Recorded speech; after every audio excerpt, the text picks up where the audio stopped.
at the core of foreign policy needs to be the national interest of the United States.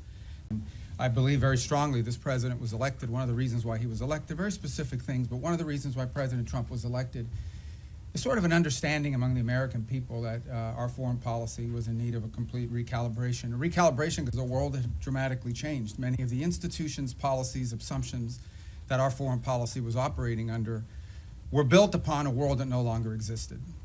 And it required us to re-examine that. One of the assumptions that I think we had lost during this period of time, and I don't mean to make this an academic lecture, but I wanted to give you some insight into the broader thinking, as I highlighted at that hearing less than a year, almost a year ago now, is one of the assumptions was the loss of the notion of the national interest in our foreign policy. At the core of foreign policy needs to be the national interest of the United States.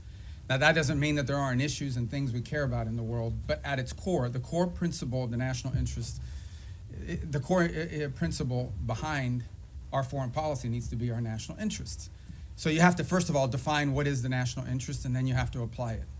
We defined it as we are in favor of foreign policies that make America safer or stronger or more prosperous, hopefully all three, but at least one of those three. And then it requires you to prioritize. Even the richest, most powerful and influential country on earth has limited resources, has limited time. And it has to be able to dedicate those resources and time through a process of prioritization. That includes geographic prioritization. It also includes issue prioritization. And that's what we intend to do here.